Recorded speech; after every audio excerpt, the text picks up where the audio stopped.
Righto team, welcome to what I'm going to call the first ride impressions of the CFMOTO 450MT, or if you're in the States, the IBEX 450. So yeah, we are out here. That's Mount Pirongia. That's a extinct volcano, I believe.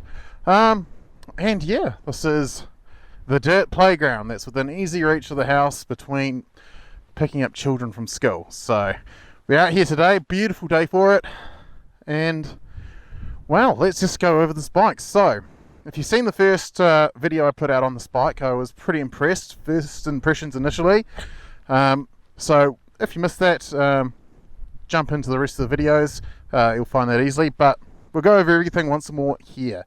So starting off, LED lights with the DRL.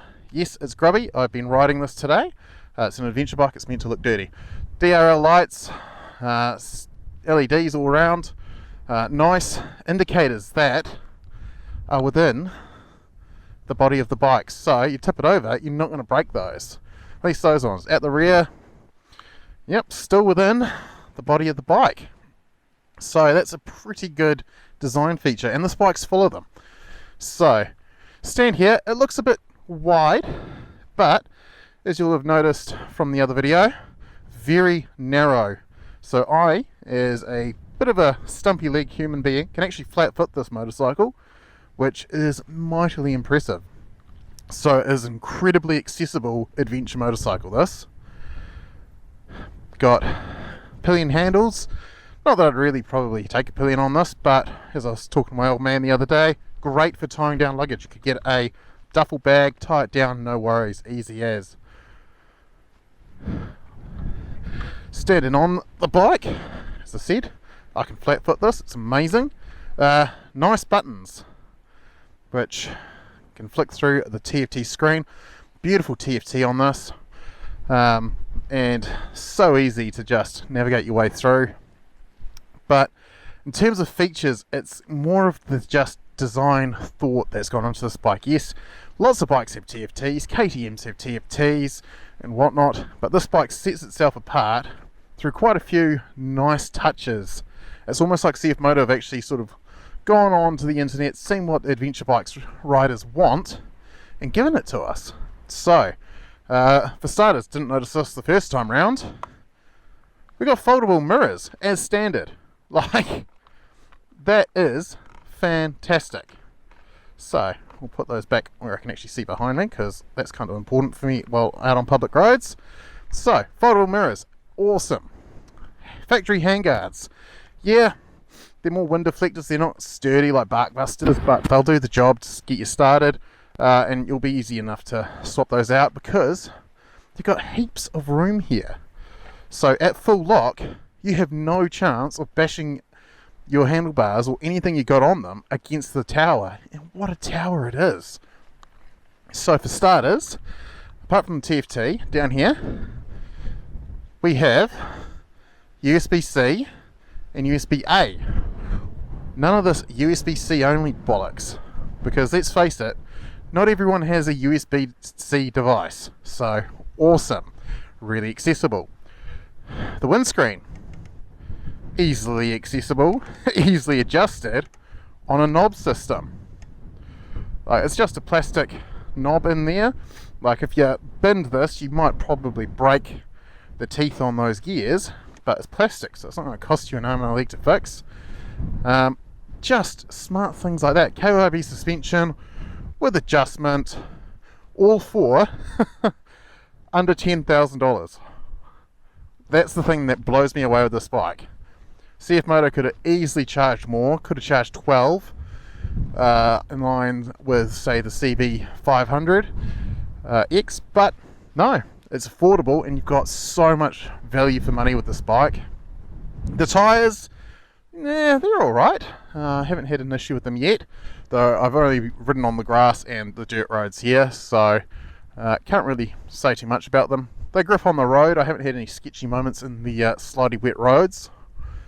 But yeah, phenomenal machine for the money. So what do I need to do here? I think I'll take some pickies and we will jaunt off and have a bit of a play so that I can tell you what it's like to ride this thing, because that's why you're watching this video, isn't it? So enough faffing about. I'll take some pics and then we'll hit the road. So righto, we are synced. Off we go. Hopefully I don't fuck that 360 camera up.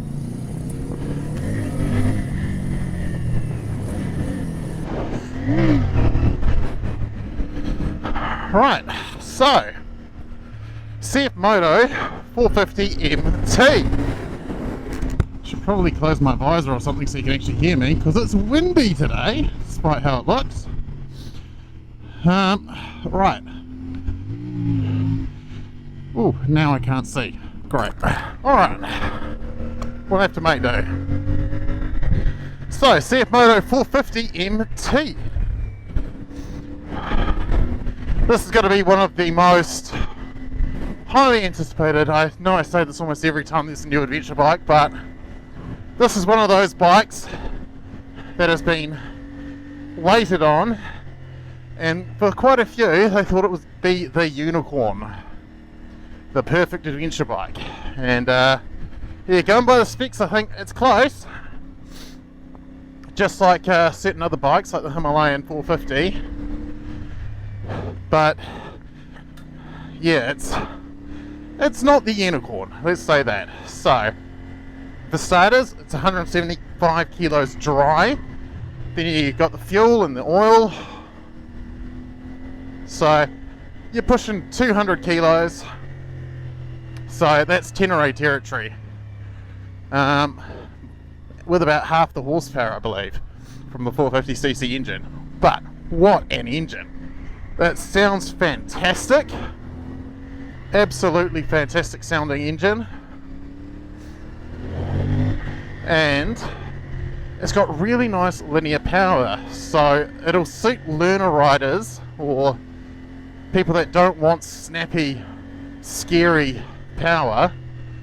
It will suit them quite well. Oh, lovely. Now, she's been a while since I've been out in the gravel and in the dirt, so I'm just taking things a bit easily. I'm not 100% sure how I feel about the tyres at this stage. Never heard of the tyre brand that's on this before, but tyres are a consumable item anyway, so if you want something, you're going to swap it out anyway, aren't you? So if you've got a favourite adventure tyre, whether it's Michelin, Bridgestone or whatever, it can go on. And CFMOTO have given you the ability to have a massive amount of choice, because you got a 21-inch front wheel and an 18-inch rear, so proper dirt-oriented tyre sizes, but on a sub $10,000 twin-cylinder adventure bike. That's pretty awesome. Now, in terms of ergos, this thing's pretty awesome. Nice and narrow through the centre, so like I said earlier, I can get my feet down firmly, flat-footed, which I can't do on any other adventure class bike. So it's accessible, it's pretty comfortable and roomy, nice wide handlebars. Standing position here, nice and good. It is a pretty well thought out bike. Now, yes, it is a bit on the heavy side, but weight is only an issue when you got to pick it up. When you're moving, it feels alright. Though in saying that, on the road, it does feel like you have to put a bit of effort into the bars to initiate a turn in that. Sort of classic 21-inch front wheel, but yeah, she just feels a bit like you need to muscle her around a little bit. So there's that. Oh, that's right, Ford. How are we for weather? I mean, water. Oh, she's golden. Back in the day, I've actually tried to put bikes down on the river and get photos there, but there's no way in hell I'm trying that with this today. So, cool bike. One of the things I really like about this thing though and it's something that no one seems to have mentioned before, is this. So we've got the ABS on off button here, puts you in off-road mode. Close the throttle, you can turn ABS back on while moving, and then hit it again. You can turn ABS and traction control off again, all while moving. Like, bravo CFMOTO.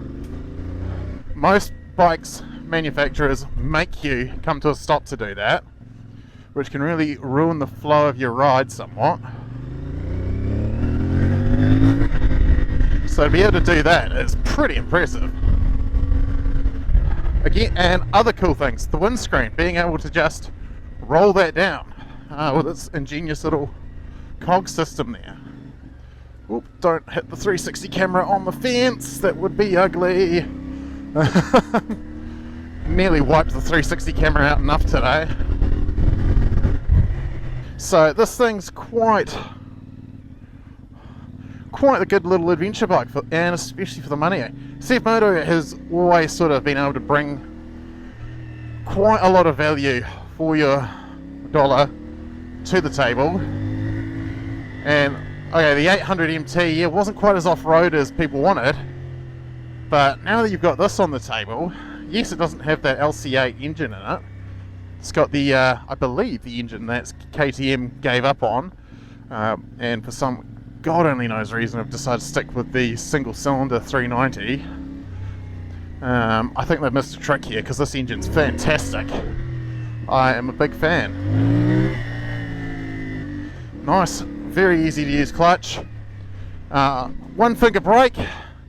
Powerful brakes. Not as much feel as I would like, to be honest. But brand new sub 1000k bike. Not as bad as that Harley in terms of feel at the lever, that was just atrocious. These are just really powerful J-joint brakes. Yeah, lovely, easy to modulate. You got enough feel there to know what's going on that front brake.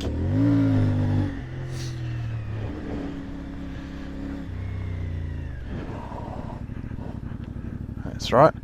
I think I wanted to see if I could get a photo there. Let's hook around now. The photos are a bit marginal. Find somewhere to pull around. There we go, beautiful. Oh, just like I planned it that way.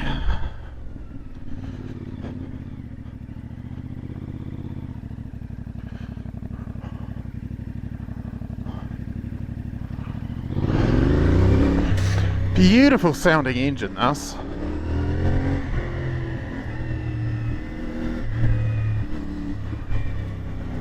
Now, can we get some nice sunshine, get a nice view, make it look adventure-y, hopefully not fall over in the mud. That was my problem on my other site. Keep falling into the mud. Wasn't ideal. There we go, rocks. Conveniently placed rocks. Alright.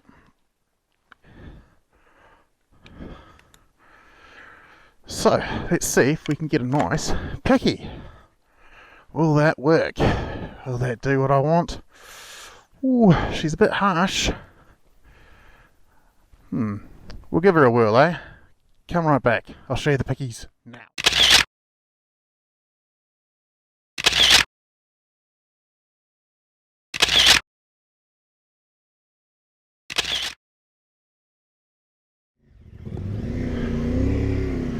Woohoo! Alright. So, no idea where I was. But it's a fun bike.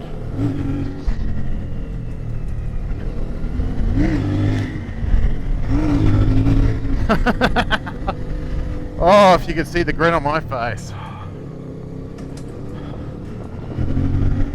So, where do I see this bike going? Honestly, I think this, well, it's already cementing CFMOTO as a major player in the segment. Major player. For the money, you can't touch this bike. The KTM 390s are more expensive. Himalayan's cheaper. Feels a bit lighter, possibly, but single cylinder engine. In fact, apart from the Honda CB500X, this is the only twin cylinder bike in the sub 500cc category here in New Zealand, I believe. I can't think of anything else off the top of my head that can do what this bike does with a twin cylinder engine at the same time. So, well done CFMOTO. And just the amount of interest this bike has is crazy. There's so many people who are keen on this bike. So many people are keen on it. I think it finally has broken through that anti-Chinese rhetoric that we've sort of been fighting against for years. Like, sure, there are some some Chinese bikes, that one I rode recently, which shall not be named, that give them all a bad name. But off the top of this, there's nothing about this that I can really hammer it on yet. Like, I've done about, whoa shit, that was close. Helps to watch the ride, not stare at the TFT. So I've done what, 200k on this? So far I got no complaints. Which, like, I've got to find something to be negative on, otherwise people will think I've been bribed. But yeah, apart from the tyres, which, hey, consumable item, you're going to bin those as soon as you do a nice sweet burnout anyway. You're really spoiled with this bike. Like, adjustable suspension. Wow, what a view. Holy moly, I didn't realise it went all the way over there. Oh, that's Raglan. Okay, so for the young players out that way is Raglan, good surf. That's Kawhia Harbour, good fishing. And that's Pirongia Mountain, good walking. What a stunner of a day. Righto team, doing this a bit of the odd way. So, CFMOTO 450MT. What a cracking machine for the money. Honestly, I don't think you can do much better than this. Really. If you're after an adventure bike and you don't want to be paying through the nose with petrol, you don't want to be paying through the nose in insurance and registration costs, get this. Holy hell. So, in New Zealand, you can basically get a bike that's as capable and as characterful as a Tenere for literally half the price, and you don't have to pay big bike registration fees, being a 450. Now, this is wicked fun, this bike. I can't believe it. Sort of, you don't want to believe the hype when you sort of watch reviews on these things, and I've tried to keep myself away from it all. But yeah, what a great value motorcycle. So, I've only noticed one thing that's gone a bit shabby with this thing while I've had it, and that comes down here to the sticker on the KYB fork. So the sticker's coming unstuck. That's it. And to be fair, I probably would like to take those stickers off entirely if it was my bike, so it's halfway done the job for me. It's not my bike though. I met the owner at field days when I picked it up, so I better be nice to it. I'll take some nice pickies for him. But yeah, that is the off-road segment. So I don't think there's much more I can do off-road without going a bit further afield than I'm comfortable with. I'm out here by myself, so we will head on back to the highway, and I'll give you my highway impressions, because yeah, we'll talk through it when we get to the highway. So, magic of cinema, let's go to the highway. Alright, and through the magic of television, woo, we're back. And we're on the highway. Sort of, back road. 100 km/h speed limit. Cruising along. And it's quite pleasant. So, doing an indicated 100 km/h, doing just under 6,000 RPM. So, visually, I'd like that dial to be at the 5, but in terms of feel, it feels perfectly fine. It'll be interesting what this bike does in terms of fuel economy. So as I said earlier in the video, This bike's done under 1,000 Ks yet. It hasn't had its first break-in service, so any fuel economy reading I get off it's not going to be its best. But I'll endeavour to find out what its average fuel is for you while I've got it anyway. But so far, so good. So, riding along, the screen's doing a really good job actually of bouncing wind over my head, getting it just at the very top of my helmet, which is impressive because that screen I can't touch that. It's a decent way away from me.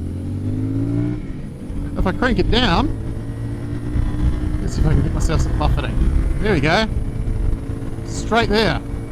So in the lowest position, the wind hits me right in the centre of the visor. If I crank it up, just like that, that makes a huge difference. So if you had a touring screen for this, you could almost completely cut out the wind noise entirely. Like if I duck down here, there's no wind noise at all. If I sit normally, it's just hitting me there. That's impressive.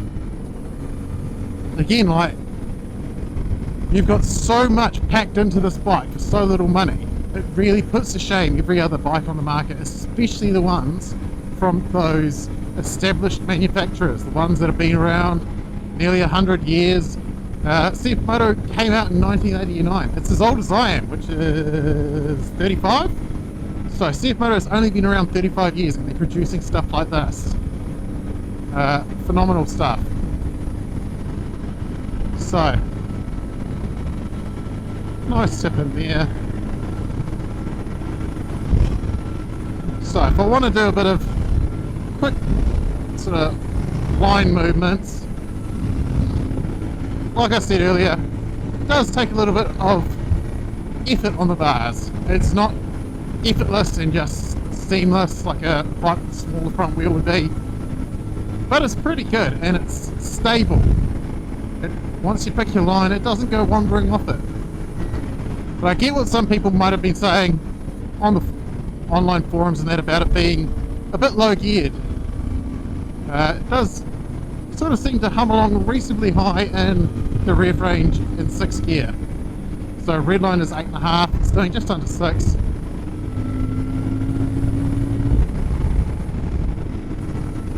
Again, no uncomfortable vibrations, no buzziness. Even if I try to find a safe place to overtake these calves. Do the old overtake.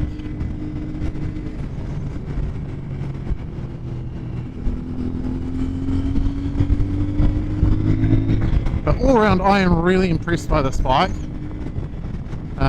Night and day difference between the last bike I test rode, which really had me thinking, you know what, I'm done with testing motorbikes, because that was a miserable experience. I was so disappointed. This, I'm just blown away. Which I suppose swings and roundabouts, really. Alright. Overtaking. 4th gear, 5th gear, 6th gear, no drama. Easy as. So cruising along at an indicator